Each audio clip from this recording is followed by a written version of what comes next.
A hymn of praise, verse 1. And in that day you will say, Lord, I will praise you, though you were angry with me. Your anger is turned away, and you comfort me. Behold, God is my salvation.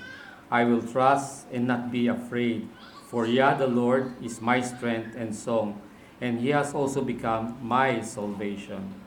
Therefore, with joy, you will draw water from the wells of salvation. Excuse me.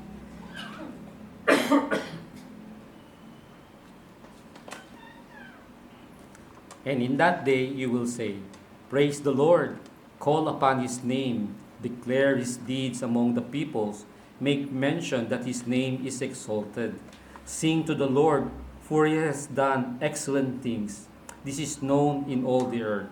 Cry out and shout, O inhabitant of Zion, for great is the Holy One of Israel in your midst.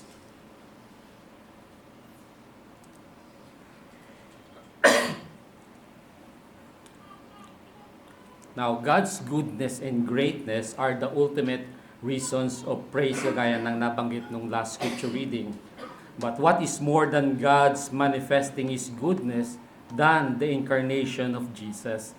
Kagaya ng sinabi ng hymn, born that man no more may die, born to raise the sons of earth, born to give them second birth.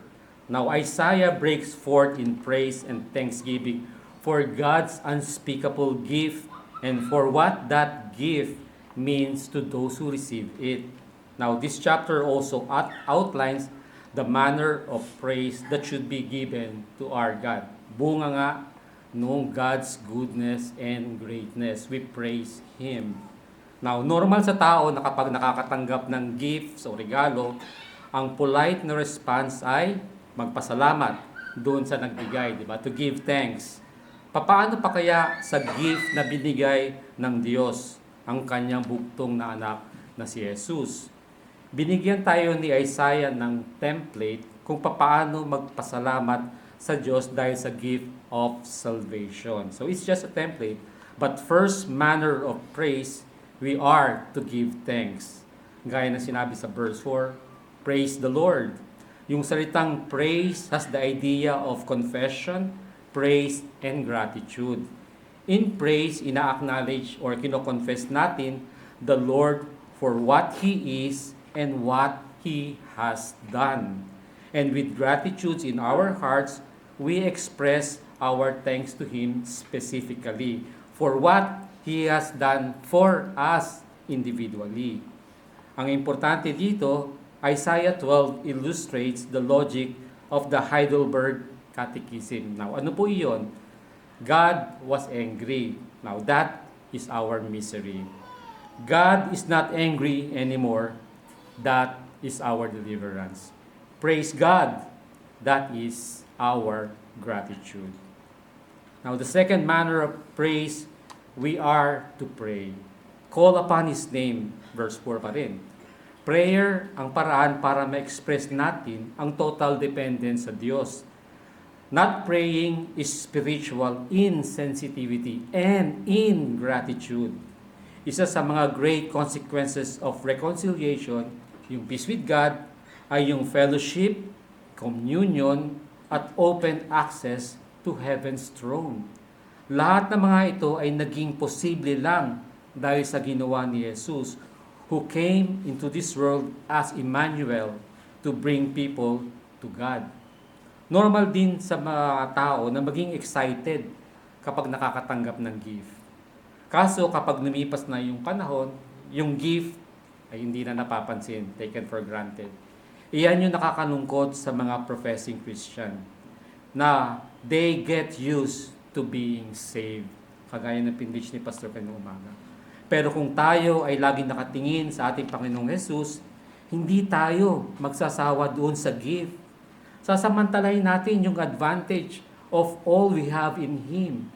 At higit sa lahat, hindi natin iti-take for granted yung access natin sa throne of grace.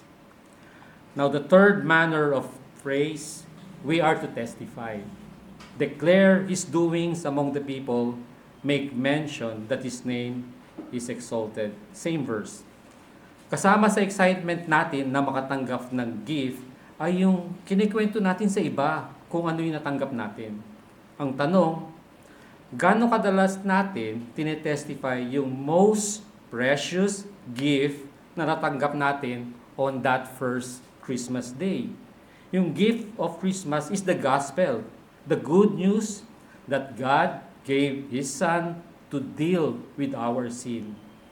Ang mga believers, dapat hindi lang sila sinasarili ang good news na ito, kundi yung opposite. Dapat hindi sila mapigilan ang kanilang mga sarili sa paghahayag sa iba ng kanyang mighty acts of salvation and deliverance.